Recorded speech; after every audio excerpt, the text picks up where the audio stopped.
ඉතින් අදත් අපේ තෙවැනි ඇස වැඩසටහනේ තවත් දිනයක් මෙලෙස ආරම්භ වෙනවා.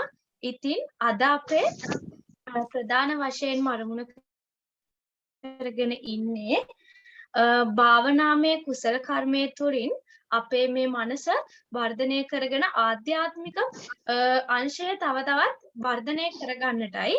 ඉතින් අදත් ඒ සඳහා ඔබ පැමිණි සියලුම දෙනාම ඉතාම ආදරයෙන් ගෞරවයෙන් පිළිගනු ලබනවා. ඉතින් කල් වේලා නොයවා අපි අපේ ආධ්‍යාත්මය වර්ධනය කරගන්න භාවනාමය කුසල කර්මයක් සිදු කිරීමටයි සූදානම් වන්නේ. ඉතින් ඒ සඳහා ගෞරවයෙන් ආරාධනා කරමු ලබනවා බෝසත් මාතා භාවනා මධ්‍යස්ථානයේ කර්මස්ථානාචාර්ය බෝසත් මාතා දහම් පාසලේ විදුහල්පති නිර්මාතෘ ඒ වගේම තමයි විශ්වවිද්‍යාල බාහිර කතිකාචාර්ය ස්ටැන්ලි පෙරේරා මහතාණිය ඔබතුමාටයි ආරාධනය අද අපේ මේ සියලුම තෙවෙනි ඇස සියලු දෙනාට භාවනා කුසල කර්මයට යොමු කරන ලෙස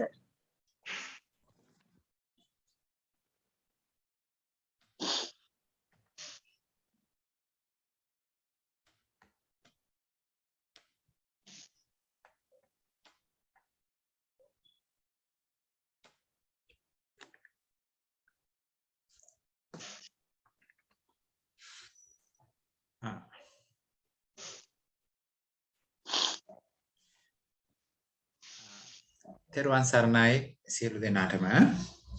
ඇත්තටම අද දවස සුවිශේෂී දවසක්. අපි හැම සිකුරාදා දවසකම සති කිහිපයක් තිස්සේ මේ වෙනකොට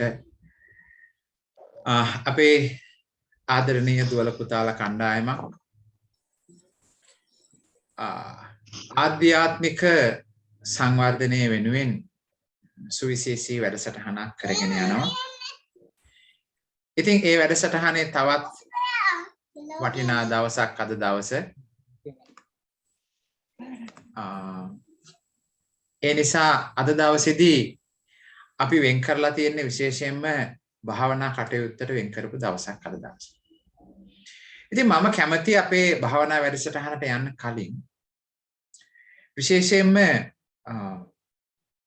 ඒ පිළිබඳව පුංචි පැහැදිලි කිරීමක් පොඩි සාකච්ඡාවක් ඔයගොල්ලොත් එක්ක කරන්න. දයාබර දුවේ පුතේ ඇයි අපි මේ පිළිබඳව අධ්‍යයනය කළ යුත්තේ?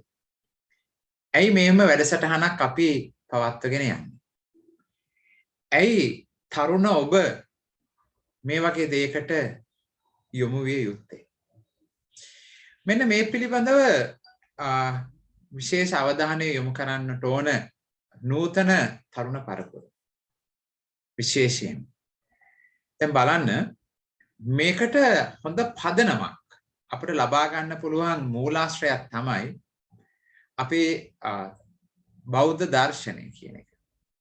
මේ බෞද්ධ දර්ශනය අපිට හොඳ මූලාශ්‍රයක් කරගන්න පුළුවන් අපිට අපේ ජීවිතය ගැන ඉගෙන ගන්න. අපිට අපේ ජීවිතය ගැන ඉගෙන ගන්න වටිනා මූලාශ්‍රයක් තමයි බෞද්ධ දර්ශනය. ඉතින් යම්කිසි කෙනෙක් බෞද්ධ දර්ශනය පිළිබඳව උනන්දුවක් දක්වනවා නම් එයා ඇත්තටම උනන්දු වෙන්නේ තමන්ගේ ජීවිතය ගැන අධ්‍යයනය කරන්න. ඒ නිසා විශේෂයෙන්ම අපි මේ බෞද්ධ දර්ශනය ගැන කතා කරද්දී නූතන තරුණ ඔබ මේක සාම්ප්‍රදායික කෝණයෙන් අයින් වෙලා බලන්නට උවමනයි. බෞද්ධ දර්ශනය යම්කිසි කෙනෙක් සාම්ප්‍රදායික පවතින කෝණයෙන් විතරක් බැලුවොත් කිසිම දවසක මේ බෞද්ධ දර්ශනය කියන එක ඔයගොල්ලන්ට හඳුනා ගන්න බැරි වෙනවා. ඒ වගේම තමයි බෞද්ධ දර්ශනය ඔයගොල්ලෝ ප්‍රතික්ෂේප කරනවා. දැන් ඔයගොල්ලෝ තම තමන්ගේ ජීවිත අරන් බලන්න. ඔබේ ජීවිත ටිකක් වෙනස් වෙවි සමහර විට. නමුත් තරුණ ඔබ ඇසුරු කරන ඔබේ සමාජය තුල බෞද්ධ දර්ශනයට හිමි වෙලා තියෙන්නේ කීවෙනි ස්ථානයේද තමන්ගේ ජීවිතේ? චුට්ටක් හිතන්න බලන්න. ඉස්සෙල්ලාම තමන් කල්පනා කරන්න බලන්න ඔබේ ජීවිතය තුල බෞද්ධ දර්ශනයට මම කතා කරන්නේ. බෞද්ධ දර්ශනයට හිමි වෙලා තියෙන ස්ථානය කීයද? අංක 1ද 2ද 3ද 4ද 5ද? එහෙම නැත්නම් පළවෙනි පහ තුල නැද්ද? ඒක බලන්න පුළුවන් දේ තමයි දැන් අපි සතියකට සැරයක් මේ වැඩසටහනට අපි සම්බන්ධ වෙනවනේ. මේ සතියකට සැරයක් මේ වැඩසටහනට සම්බන්ධ වෙනකොට මේ වැඩසටහන තියෙන වෙලාව අතහැර ඔබ අනිත් දවස් 6යි වරු 3ක් කියලා ගමු අපි. පැය 24ක් 23ක් තියෙනවානේ. ඒ අනික් කාල සීමාව තුලදී ඔබ කරපු කටයුතු පිළිබඳව පොඩි අධ්‍යයනයක් කරන්න බලන්න. ඔබ මොන කටයුතු වලද නියැලුනේ? ඔබ මේ නියැලුණ කටයුතු අතර ඔබ මේ බෞද්ධ දර්ශනය කියන කටයුත්තත් ඒ කටයුතු අතර තියෙනවා නම් පළවෙනි තැන, දෙවෙනි තැන, තුන්වෙනි තැන, හතරවෙනි තැන, පස්වෙනි තැන. ආන් එතකොට තේරුම් ගන්න පුළුවන් මේ බෞද්ධ දර්ශනයට ඔබ දීලා තියෙන ස්ථානය. ඔබ යම්කිසි ස්ථානයක් දීලා තියෙන බව සැබයි. ඒ නිසායි අද මේ වැඩසටහනට සම්බන්ධ වෙලා ඉන්නේ. නමුත් ඔබේ පරම්පරාවේ අය ඔබට මේ බෞද්ධ දර්ශනයට මොන වගේ තැනක්ද දීලා තියෙන්නේ? ඒකට හේතුව ඔයගොල්ලන්ගේ වැරද්දක් නෙමෙයි. හොඳට තේරුම් ගන්න. අද සමහර අය අපේ තරුණ පරපුර බුදුදහමට නැඹුරු වෙලා නැහැ කියලා තරුණ පරපුරට චෝදනා කරනවා. මම කිසි දවසක තරුණ පරපුරට චෝදනා කරන්නේ නැහැ. මොකද බෞද්ධ දර්ශනය මොකක්ද කියන එක හරියට තරුණ පරපුරට කියලා දීලා නැහැ. දැනගන්න ක්‍රමයක් සැලසිලා නැහැ. එදා බුදුරජාණන් වහන්සේගේ කාලේ මේ බුදුදහම අධ්‍යයනය කරේ, බුදුදහම පිහිට කරගත්තේ, බෞද්ධ දර්ශනය අනුගමනය කරේ වයසක කණ්ඩායම නෙවෙයි. මේ බුදුදහම හරියටම තේරුම් ගත්තේ තරුණ කණ්ඩායම. ඒ තරුණ කණ්ඩායම තේරුම් අරගෙන තරුණ කණ්ඩායම තමයි බෞද්ධ ශාසනයට නායකත්වය දුන්නේ. ඒ සමාජ පෙරළිය කරේ තරුණ කණ්ඩායම. ඒ ඇයි? බෞද්ධ දර්ශනය කියන දේ තුල හරිම ආකර්ශනීය දෙයක් තියෙනවා තරුණ අයට. තරුණ කණ්ඩායමට, තරුණ දුවල පුතාලට. ඒ දේ හොයාගෙන හැබැයි ඔබ යනකොට ඔබ සම්ප්‍රදායෙන් අයින් වෙලා යන්නට ඕන. සම්ප්‍රදායෙන් එහාට යන්නට ඕන. ඔබ සූදානම් වෙන්න ඕන බෞද්ධ දර්ශනය ප්‍රශ්න කරන්න. ඔබ ප්‍රශ්න කරන්නේ නැතුව හැම දෙයක්ම පිළිගන්න කෙනෙක් නම් ඔබ සම්ප්‍රදාය තුලම හිරවුන කෙනෙක්. බෞද්ධ දර්ශනය කියන්නේ විශ්වාස කරන්න ඕන දෙයක් නෙවෙයි. බෞද්ධ දර්ශනය කියන්නේ විශ්වාසයෙන් එහාට යන්නට ඕන දෙයක්. අපි හැමෝගෙම ගාව බෞද්ධ දර්ශනය පිළිබඳ විශ්වාසයක් තියෙනවා. මේ විශ්වාස සියල්ලම අපි අවබෝධයක් බවට පත් කරගන්න ඕන. දර්ශනය තුල විශ්වාසය කියන එකක් නැහැ. විශ්වාසය තියෙන්නේ කොහෙද? ආගම තුල. හැබැයි ඔබ දැන් ඔබේ හෘද සාක්ෂියට එකඟව බලන්න. ඔබ බෞද්ධ පිළිබඳව තියෙන්නේ අවබෝධයක්ද විශ්වාසයක්ද? විශ්වාසයක් තියෙන තාක් කාලයක් ඔබ බෞද්ධ දර්ශනය කියලා ඔබ හඳුනාගෙන තියෙන්නේ බෞද්ධ ආගම. එතකොට මේ බෞද්ධ ආගම තුල ඔබ දකින ඔබ බොහෝ දේවල් ප්‍රතික්ෂේප කරනවා. එහෙම නැත්නම් ඔබේ ජීවිතය තුල ඒකට වැදගත්කමක් දෙන්නේ නැහැ. ප්‍රමුඛ ස්ථානයක් දෙන්නේ නැහැ. ඒ නිසා දයාබර දුවේ පුතේ ඔබ බෞද්ධ දර්ශනය හොයන කෙනෙක් බවට පත් වෙන්න. ඒ බෞද්ධ දර්ශනය කියන්නේ විද්‍යාත්මක පරීක්ෂණයක්. බෞද්ධ දර්ශනය හොයනවා කියන්නේ. දැන් උදාහරණයක් විදිහට මම පැහැදිලි කරන්නම් ඔයගොල්ලන්ට. අපි බුදුරජාණන් වහන්සේ කියන පුද්ගලයාව අපි ගමු. මේ බුදුරජාණන් වහන්සේ කියන පුද්ගලයා ගත්තාම අපේ සංස්කෘතියෙන් නිර්මාණය කරලා තියෙනවානේ. අපේ හිතේ ඇඳිලා තියෙනවා බුදුරජාණන් වහන්සේ කියන්නේ කවුද කියන්නේ. නේද? අපි ඒ වෙනුවෙන් අපි ලොකු පිළිම වහන්සේලා නිර්මාණය කරනවා. අපේ ලස්සන පින්තූරයක් බොහොම සිත් ඇද ගන්නාසුළු නිර්මාණයක් අපේ හිතේ අපට මතක් වෙනවා. අපේ සමහර තැන්වලදී තියෙනවා 88 රියන් උසයි කියලා බුදුහාමුදුරුවනේ. 88 රියන් උසයි කියලා විග්‍රහ කරනවා. එතකොට අපි අපිට දැන් අපිට පුළුවන් ද හිතන්න චුට්ටක් හිතන්න 88 රියන් කියලා කියන්නේ කොච්චර එකක්ද කියන්නේ. මම දන්නවා 88 රියන් බුදුහාමුදුරුවෝ උසයි කියන එක ඔයගොල්ලෝ කවුරුත් පිළිගන්න එකක් නෙවෙයි. ඔබ හොයන්න බලන්න මේ මොකක්ද මේ කියලා තියෙන ඇත්තද කියන එක හොයන්න බලන්න. එතකොටයි ඔබට හරි බුදුරජාණන් වහන්සේ කියන පුද්ගලයා හම්බෙන්නේ. බුදුරජාණන් වහන්සේ කියන පුද්ගලයා සාමාන්‍ය පුද්ගලයෙක්. පුද්ගලයා ගත්තා. හැබැයි අපේ මනසේ නිර්මාණය වෙලා තියෙන්නේ කොහොමද? අපට සාහිත්‍යයේ බුද්ධ රූපයක් තමයි අපේ හිත තුළ නිර්මාණය වෙන්නේ. ඒ බුදුරජාණන් වහන්සේ ඒ ඇවිල්ලා සාහිත්‍යයෙන් නිර්මාණය කරපු එක. හැබැයි ඔබ හොයාගෙන යනකොට බුදුරජාණන් වහන්සේ කියන පුද්ගලයා බොහොම සාමාන්‍ය පුද්ගලයෙක්. අපි වගේම අම්මෙකුට තාත්තෙකුට දාව ඉපදිලා. අපි වගේම ජීවත් වෙලා බුද්ධත්වයට පත් වුණු උත්තම මිනිස්සෙක්. ඉතින් ඒ පුද්ගලයා දේහ ලක්ෂණ අතරින් පිරිසුදු මනසක් නිසා දේහ ලක්ෂණ අතරින් අපට වඩා ප්‍රසන්න වෙන්න පුළුවන්. ඒ වගේම ඉන්දියාවේ ඒ කාලේ මිනිසුන් කොහොමද උස මහත සද්දන්තයි. ඒකේ ඥානවල තියෙනවා. එතකොට ඒ වගේ දේවල් පවතිනවා. නමුත් හොඳට තේරුම් ගන්න ඕන ඔබ සැබෑ බුදුරජාණන් වහන්සේ කියන පුද්ගලයා ඔබ හඳුනා ගන්න ඕන. යා බොහොම ඔබ අපි වගේම සාමාන්‍ය පුද්ගලයෙක්. එතකොට දැන් බලන්න අපි බුද්ධං සරණං ගච්ඡාමි කියලා මොකක්ද කරන්නේ? බුද්ධං සරණං ගච්ඡාමි කියලා අපි බුදුරජාණන් වහන්සේ පුද්ගලයා සරණ යාමක් කරන්නේ. මෙන්න මේ අපි ඊට පස්සේ අපි තේරුම් ඒ පුද්ගලයාට ගරු කරන්න ඕන. උන්වහන්සේ ලෝකේ පහළ වුණ නිසා තමයි අපිට දර්ශනයක් ගැන කතා කරන්න තියෙන්නේ. ඒ ටික අපි කරනවා. ඒවා එපා කියනවා නෙවෙයි මම. හැබැයි යම් කිසි කෙනෙක් බුද්ධං සරණං ගච්ඡාමි කියලා පුද්ගලයා සරණ යනවනම් හරියයිද? මොකද මෙතන සත්වයේ පුද්ගලයක් නැති දෙයක් තමයි කියලා තියෙන්නේ. දැන් ඔබ මම මේ කියන දේවල් මම ඔබට ධර්මතාවයන් කියලා දෙනවා. ඔබ මාව සරණ ගිහිල්ලා හරියයිද?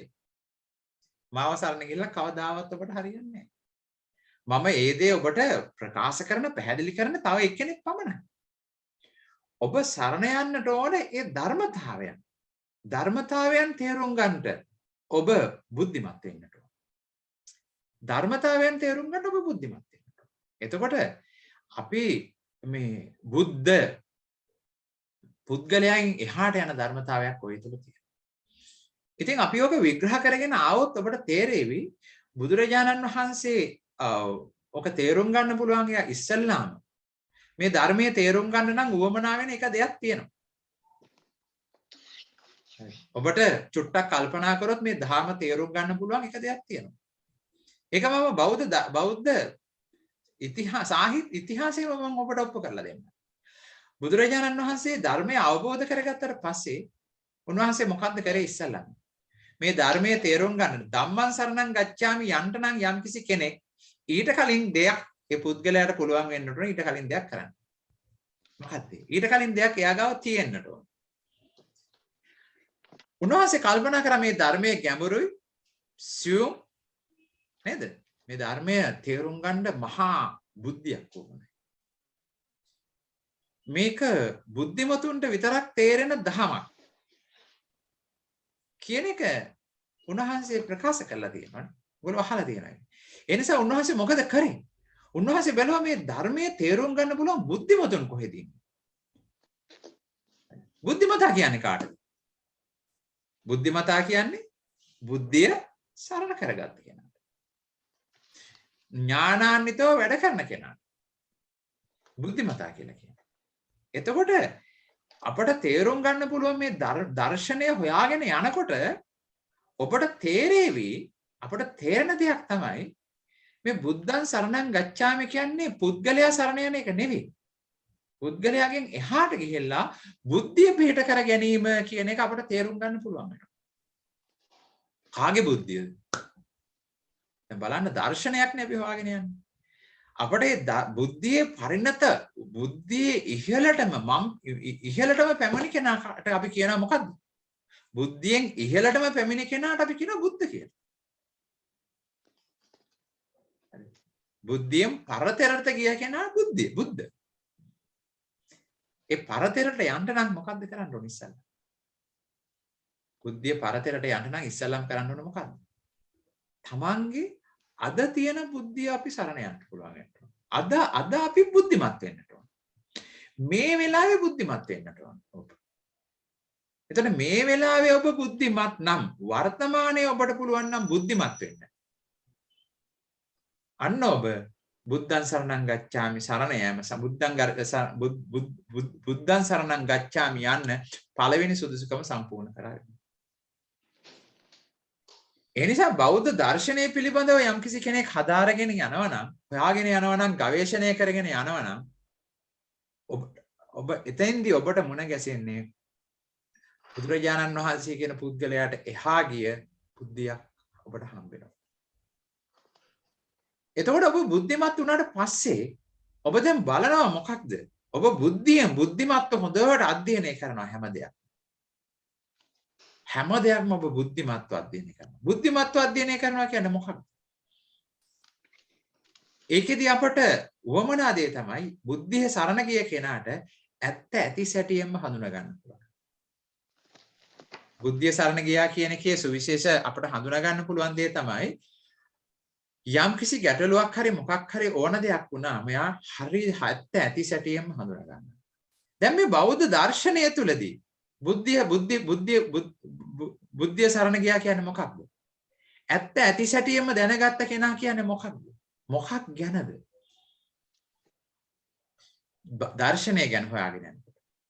දයාබර දුවේ පුතේ දර්ශනය ගැන අපි හොයාගෙන යනකොට අපට හම්බෙන දේ තමයි අපි ඇත්ත ඇති සැටියෙන් දැනගන්නට ඕන තමන් ගැන. ඇත්ත ඇති සැටියෙන් අපි දැනගන්නට ඕන තමන් ගැන. වෙන කාගේත් ගැන නෙවෙයි. අපි ඇත්ත ඇති සැටියෙන් දැනගන්නට ඕන. දැන් බලන්න. එහෙනම් තමන් ගැන දැන ගැනීම තමයි ධම්මසරණං ගච්ඡාමි. තමන් ගැන ඇත්ත ඇති සැටියෙන්ම දැන ගැනීම තමයි ධම්මසරණං ගච්ඡාමි. තමන් ගැන දැන ගැනීම කියන්නේ මොකද්ද? දැන් මේ අපේ නමක් තියෙනවා ඒ අපේ පුද්ගලික තොරතුරු නැහැ. අපි හිතමු බලන්න මට මෙතන නම් පේනවා කීපයක්. අපි උඩින්ම නමක් වෙනවා භාග්‍යා කියලා. ඒතර මේ භාග්‍යා දුව තමන් ගැන දැනගන්නවා කියන්නේ භාග්‍යා ගැන දැන ගැනීම කියන එක නෙවෙයි. අපි මේ දර්ශනයක් හොයාගෙන යනකොට අපේ චින්තනය පුළුල් වෙන්න. අපි මේ කතා කරන්නේ තමන් ගැන දැන ගැනීම කියන මේ ජීවියා කියන කෙනා ගැන දැන ගැනීම. නැතුව භාග්‍යා ගැන දැන ගැනීම නෙවෙයි. ගෙසඳු කියලා නමක් තියෙනවා. ගෙසඳු කියන කෙනා ගැන දැන ගැනීමවත් ඉමාෂි කියලා නමක් තියෙනවා. ඒ ඉමාෂි ගැන දැන ගැනීමවත් නෙවෙයි. අපි සමස්ත අපි හැමෝම මේ ජීවි කියන කොටසට අයත් වෙනවා. මොකද ඔය නම අපට ලෝකෙන් ආපු එකක් නේ. දැන් මේ භාග්‍යා දුවට ඔය භාග්‍යා කියන නම දැන් එයාගේ කරගෙන හිටියට එයාගේ දෙමව්පියෝ වැඩි හිටියෝ දීපු නම. එයාට අයිති නෑ ඔය නම. දීපු එකක් කාගේ කවුරු කෙනෙක්. එතකොට ඒ නිසා අපි ඕකට අහු වෙන්නේ නැතුව අපි පුළුල්ව බලන්නට උන මේ ජීවියා කියන කෙනා කවුද? අපි ජීවි. එහෙමනම් එන්නේ ඒක තමයි ධම්මසරණං ගච්ඡාමි කියලා කියන්නේ. යම්කිසි කෙනෙක් බෞද්ධ දර්ශනය හොයාගෙන යනවා නම් එයාට ඒක හම්බ වෙනවා. ඊට පස්සේ මොකද කරන්නේ? අපි මෙන්න මේ බුද්ධියෙන් ඇත්ත ඇති සැටියෙන් තේරුම් කරගත්තාට පස්සේ අපි මොකද කරන්න තියෙන්නේ? අපේ ජීවිතය හදා ගන්න ඕනේ ඒ විදිහට. අපේ හිතන පතන ක්‍රමය අපි හදා ගන්න ඕනේ ඒ විදිහට. අපි තීරණ ගැනීමේ ක්‍රමවේදය අපි ඒ අනුව හදා ගන්න ඕනේ. අපි කතා කරන දේවල් කරුණු ඒ අනුව අපි හදා ගන්නට ඕනේ. අපේ ගත කරන ජීවිතය අපි ඒ අනුව හදා ගන්නට ඕනේ. බුද්ධියෙන් තේරුම් ගත්ත ධර්මය අපේ ජීවිතේට අපි එකතු කර ගන්නට ඕනේ. ආන්ගේ එකතු කරගත්තාම මොකද වෙන්නේ? අන්න සංඝසරණං ගච්ඡාමි. එතකොට ඒ සංඝං කියන සංඝං සරණං ගච්ඡාමි කියන්නේ ආන්ගේ ස්වභාවය. එතකොට මේ තුනම දැන් බලන්න බුද්ධං සරණං ගච්ඡාමි කොහෙද තිබුණේ? තමන් ළඟ. ධම්මං සරණං ගච්ඡාමි කොහෙද තිබ්බේ? තමන් ළඟ. සංඝං සරණං ගච්ඡාමි තිබ්බේ කොහෙද? තමන් ළඟ. බුද්ධං සරණං ගච්ඡාමි උනේ කවුද? තමන්. ධම්මං සරණං ගච්ඡාමි උනේ කවුද? තමන්. සංඝං සරණං ගච්ඡාමි උනේ කවුද? තමන්. දැන් ඔබ තුල දර්ශනයක් ගොඩ නැගෙනවා. ඔබ තුල දර්ශනයක් ගොඩ ගැහෙනවා. ඔබේ ජීවිතේ වෙනස් වෙන පටන් ගන්නවා. ඔබ වෙනස් විදිහකට හිතන්න පටන් ගන්නවා. ලෝකේ වෙනස් විදිහකට දකින්න පටන් ගන්නවා. අන්න දර්ශනය ඔබේ ජීවිතයට ඇවිල්ලා. මෙන්න මේ දේ මේ විදිහට ඔබ බෞද්ධ බුදුදහම තුනුරුවන් හඳුනා ගන්නට ඕමනයි. හැබැයි අපි ඔය දේ තේරුම් ගන්න නැතුව සාම්ප්‍රදායික විදිහටම තුනුරුවන් ගැන අපි කතා කරනවා නම් අපි එතන සාම්ප්‍රදායක් තියෙනවා. මේක වෙනස් කරන්නට ඕන. ආගමක් විදිහට නෙවෙයි දර්ශනයක් විදිහට මේ බුදුදහම ඔයගොල්ලෝ දකින්නට ඕන ආදරණීය දුවක.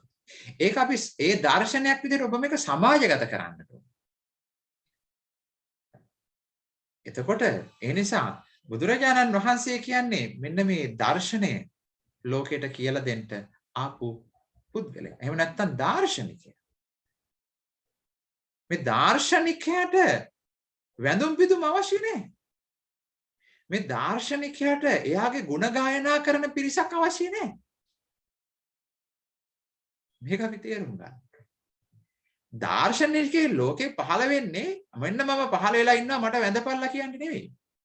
හරි මට පුද සත්කාර කරපල්ලා කියන්නේ නෙවෙයි. දාර්ශනිකයෙක් ලෝකේ පහළ වෙන්නේ මිනිස්යාට ජීවිතයට ගැඹුරු දර්ශනයක් කියලා දෙන්න. ගැඹුරු අර්ථයක් ජීවිතයට ලබා දෙන්න. දාර්ශනිකයෙක් ලෝකේ පහළ වෙන්නේ මිනිස්යාගේ ජීවිතයට අර්ථයක් ලබා දෙන්න. ඒ අර්ථය ලබා දෙනවා කියන්නේ අද සංස්කෘතියේ පවතින ක්‍රියාකාරකම් වල නියැලෙන එක නෙවෙයි. එයා ජීවිතය වෙනස් කර ගන්නට. හිතන පතන ක්‍රමය වෙනස් කර ගන්නට. දැන් බලන්න. අපි ඔය විදිහට තුනුරුවන් පිළිබඳව විග්‍රහයක් කරගත්තේ නැත්නම් තව මේක ගොඩක් ගැඹුරට ගොඩක් විවිධ විදිහට ඕගොල්ලන්ට විග්‍රහ කරන්න පුළුවන්.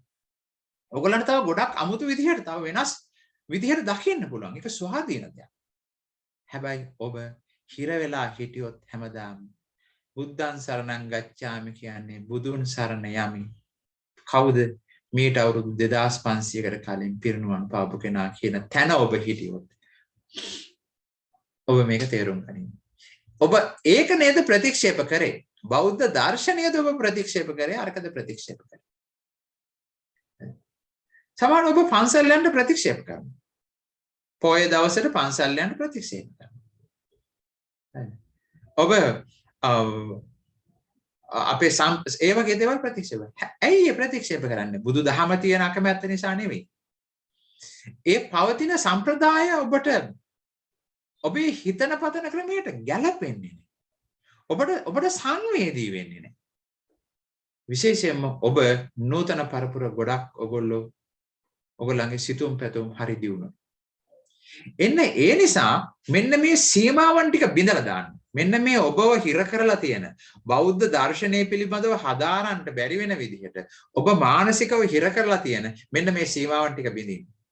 ඒ සීමාවන් ටික බින්දොත් ආදරණීය දුවේ පුතේ ඔබට මේ බෞද්ධ දර්ශනය කියන එක උත්තර ගන්න පුළුවන්. මේ බෞද්ධ දර්ශනය තේරුම් ගත්තට පස්සේ වරදවා තේරුම් ගන්න එපා. ඒක කරන්න එපා කියලා නෙවෙයි කියන්නේ මම. ඔබ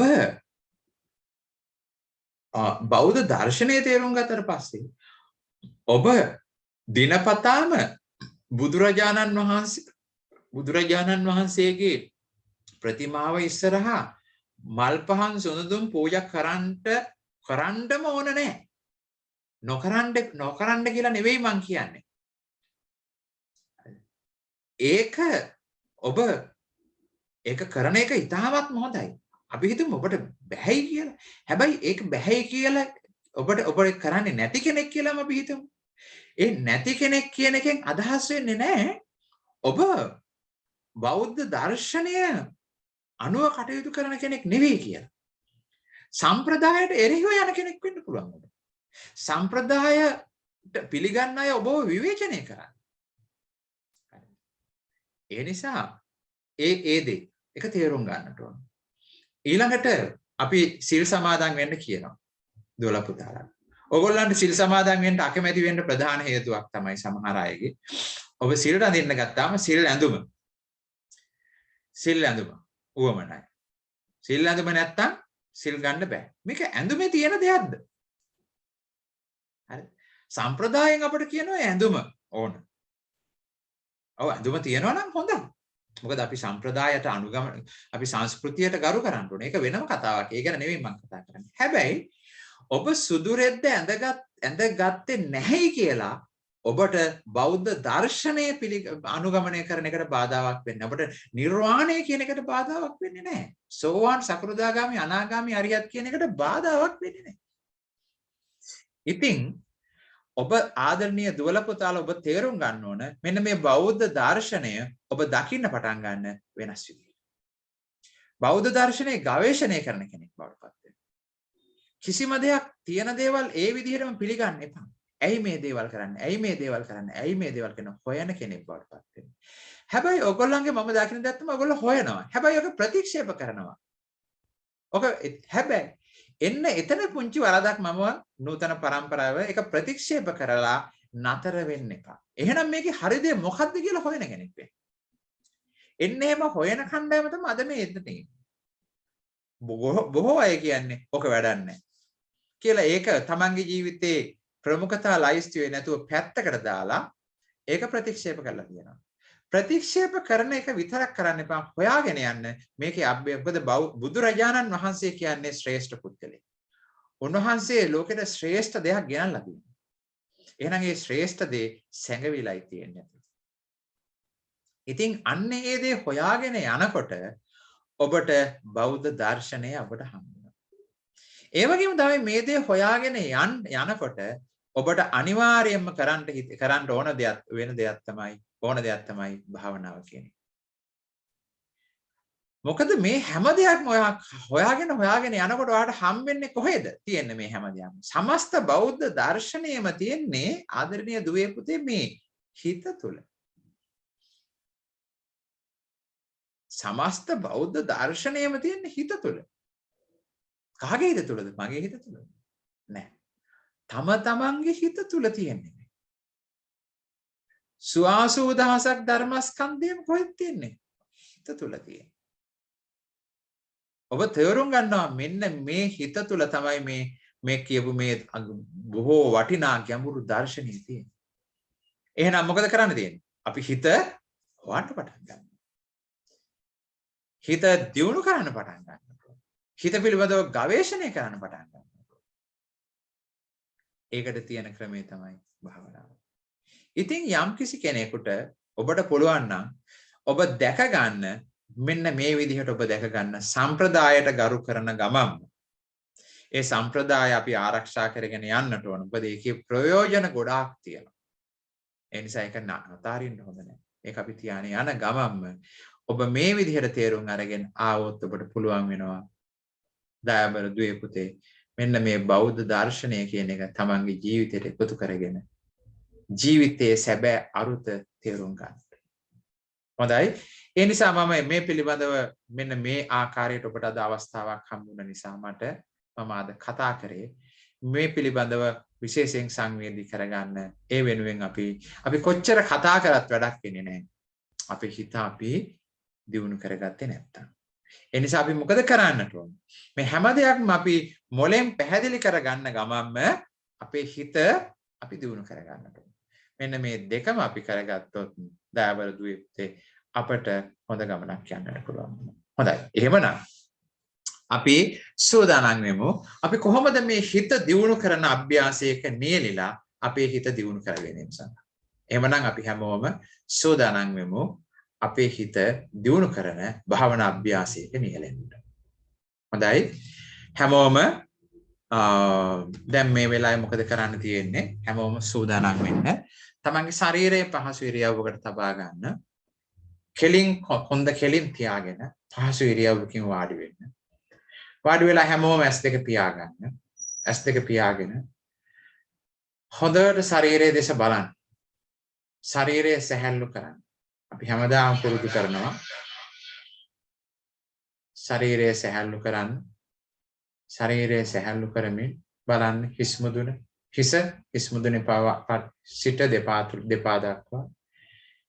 ඔබේ ඔළුව බෙල්ල සැහැල්ලුයි, උරහිස් සැහැල්ලුයි, සෝදායකයි සමබරයි, දෙයත් සැහැල්ලුයි, සෝදායකයි සමබරයි. පපු ප්‍රදේශයේ, උදරයේ ප්‍රදේශයේ, කොන්ද ප්‍රදේශයේ සැහැල්ලුයි, සෝදායකයි සමබරයි.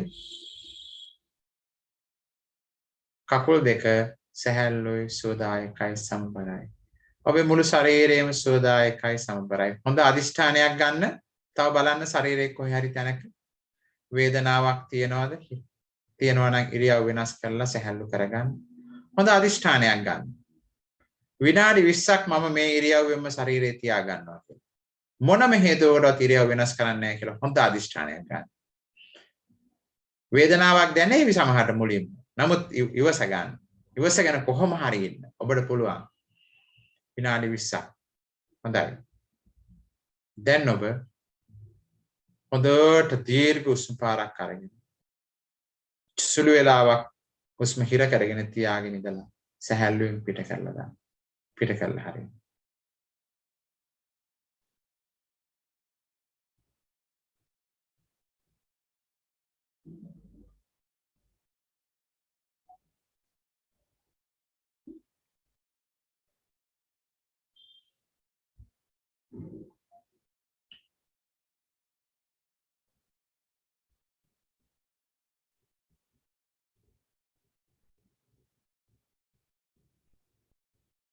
දැන් ස්වභාවිකව ආස්වාස ප්‍රාස්වාසය එන්නට ඉඩ දෙන්න.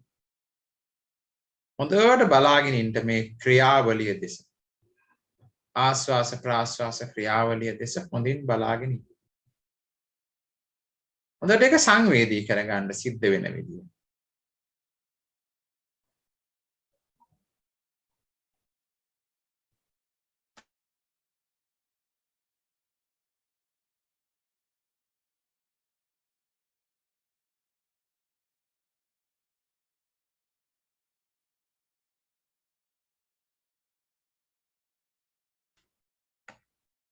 දැන් හොඳට අවදි වෙන්න. මොකද්ද මම මේ අවදි වෙන්න කියලා කියන්නේ? ඔබ හොඳට alert එකේ ඉන්න කියලා කියන්නේ. ඔබ හොඳට ඔබ ඔය ආස්වාස ප්‍රාස්වාසයකට ඒකේ පොඩි වෙනස් වීමක් තුනක් ඔබට දැනෙන පරිදි හොඳට ඒකට සංවේදී වෙන්න.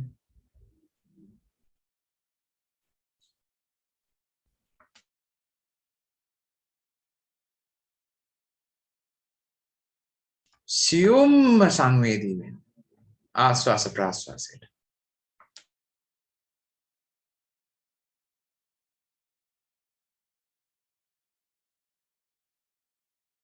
හොඳට එකින් එක පෙරලා ආස්වාස කරනවා වගේ ආස්වාසය දකින්න. පෙරලා ප්‍රාස්වාස කරනවා වගේ දකින්න. එකින් එක තෝරලා වායෝ කදම්බයක් ඇතුළට ගන්න. එකින් එක තෝරලා වායෝ කදම්බයක් පිට කරනවා වගේ. හොඳට alert වෙන්න. හොඳට සංවේදී කරගන්න.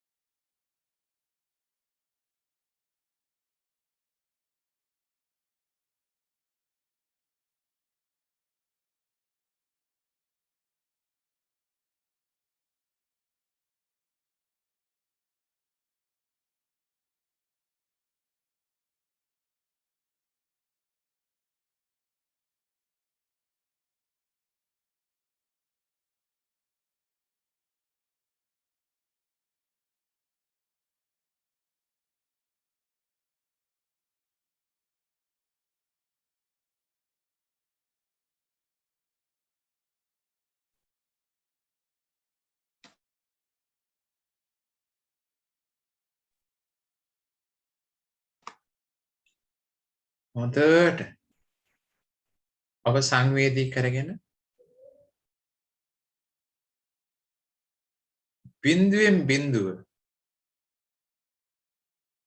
ආස්වාස ප්‍රාස්වාසයේ සිදු වෙනවා වගේ ඔබට පුළුවන් තරම් උඩරිම සියුම්ම සංවේදී කරගන්න. හරියට අපි ඉලක්කයටම ඊතලයක් විදින්න යනකොට හරියටම ඉලක්කය අපි සංවේදී කරගන්නේ. අන්න ඒ වගේ ආස්වාස ප්‍රාස්වාසයේ හොඳට සංවේදී කරගන්න.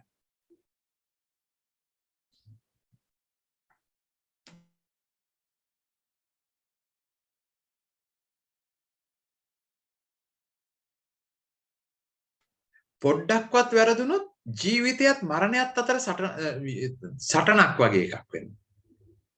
පොඩ්ඩක් වැරදුනොත් ඔබ විනාශ වෙන්න පුළුවන්. ඒ නිසා චුට්ටක්වත් වරද්දන්න නැතුව ආස්වාස ප්‍රාස්වාසයේ සංවේදී කරගන්නවා වගේ සංවේදී කරගන්න.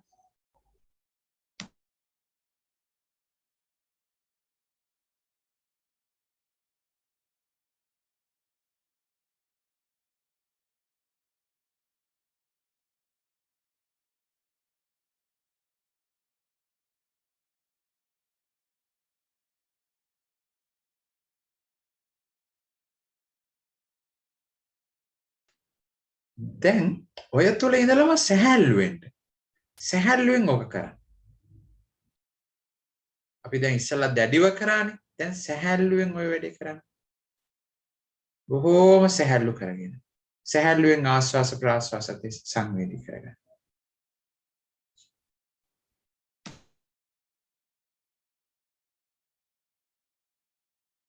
සැහැල්ලු කරගෙන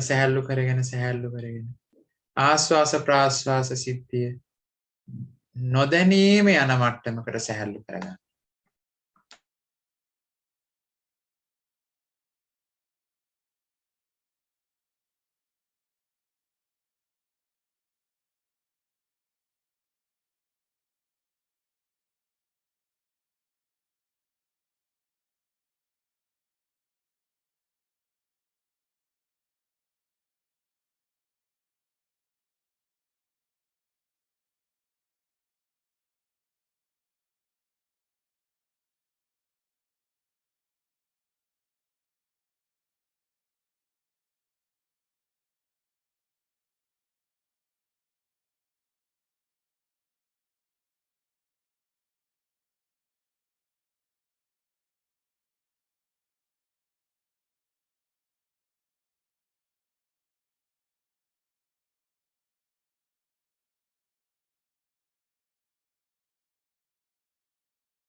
ඔබට පුළුවන් නම් තවත් සියුම් කරන්න. ආස්වාස ප්‍රාස්වාසයක් වෙන්නේ නැහැ. මොකුත්ම වෙන්නේ නැහැ වගේ. මොකුත්ම නැහැ වගේ. තැනට යනකම් ඔබ සියුම් කරලා හොඳට සැනසෙල්ල උදා කරගන්න මේ මොහොතේ.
හොඳට සියුම් කරගෙන ගිහිල්ලා ඔබට හොඳට සංවේදී කරගන්න. මොකද ආධ්‍යාත්මික ශක්තිය ලැබෙන්නේ ඔබට සමාධිගත වීමේ ප්‍රබලත්වය අනුව සිත එකම අරමුණේ වැඩි වෙලාවක් තිබීමෙන් තමයි ඒ ශක්තිය උපදින්නේ. ඒක හොඳට පුරුදු කරගන්න.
දැන් ඔබ ස්වභාවික ආස්වාස ප්‍රාස්වාසයකට යන්න. දැන් ඔබ කය සංවේදී කරගන්න.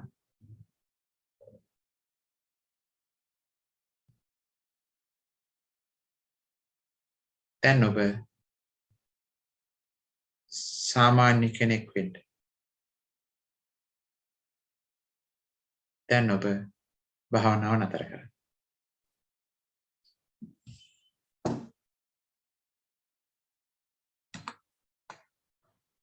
හොඳයි. ඇත්තටම මේ මම ඔයගොල්ලන්ට කරන්නේ භාවනාවට හුරු කිරීම. භාවනාව කියන එක තව ඔතනින් ගොඩක් එහාට ගිහිල්ලා තියෙන දෙයක්. ඉතින් අපි මේ වැඩසටහන් තුලදී ක්‍රමානුකූලව අපි උත්සාහවන්ත වෙනවා ඔබට ඔබේ ආධ්‍යාත්මික ශක්තිය තියෙන තැන හම්බගන්න. ඒ තියෙන තැනට ඔබ එක්කන් යන්න. මේක අමාරු වැඩක්. එකවර කරන්න පුළුවන් වැඩකුත් නෙවෙයි ටික ටික. ඒ ආධ්‍යාත්මික ශක්තිය තියෙන තැනට එක්කන් ගිහිල්ලා ඒ ආධ්‍යාත්මික ශක්තිය ඔබට ලබා දෙන්න.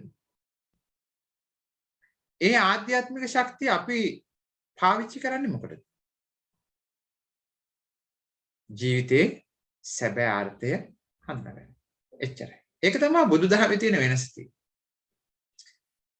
භාවනාව බුදුදහමට අමතරව භාවනාව කියන එක පොදු දෙයක්. විශ්ව යුනිවර්සල් එක්සර්සයිස් එකක්. හැබැයි බෞද්ධ දර්ශනයේ හදාරන කෙනා මේ ආධ්‍යාත්මික ශක්තිය පාවිච්චි කරන්නේ වෙන දෙයකට නෙවෙයි. ජීවිතයේ යථාබෝධය ලබාගෙන ජීවිතේ සුවපත් වීමක් සොයාගෙන යන්නටයි. එහෙමනම් අපි මේ අවුරුද්දේ තව එක දවසක් හම්බ වෙනවා. අද අන්තිම දවසේ නෙවෙයි. ඉතින් ඒ නිසා අපි මේ අවුරුද්ද ඉවර වෙන්න කලින් ඔබ තව අවස්ථාව කීපයක් එකතු කරගන්න පුහුණු වෙන්න භාවනා අභ්‍යාස ලබන වර්ෂයේදී ඔබේ ජීවිතයේ ප්‍රමුඛතා ලයිස්තු එකක් බවට පත් කරගන්න. ඒ පෙරලිය මේ සතිය ඇතුළත කරන්න අපි ලබන සතියේ වැඩසටහන අතරතුරදී අපේ ජීවිතයේ ප්‍රමුඛ අත්‍යවශ්‍ය කාර්යයක් බවට මේ භාවනාව අපි පත් කර ගැනීම සඳහා සූදානම් වෙලා පැමිණෙන්නට කියලා ඉල්ලා සිටිමින් අද දවසේ මගේ වැඩසටහන අවසන් කරනවා. සංවිධානය කරපු තෙවනැස කණ්ඩායමේ ආදරණීය දුවල පුතාලටත් ගොඩාක් පිං මේ වැඩසටහන සම්බන්ධ වුණ ඔබ සියලු දෙනාටමත් බොහොමත් කුසල් ප්‍රාර්ථනා කරමින් අද වැඩසටහන අවසන් කරනවා. සියලු දෙනාටම තෙරුවන් සරණයි.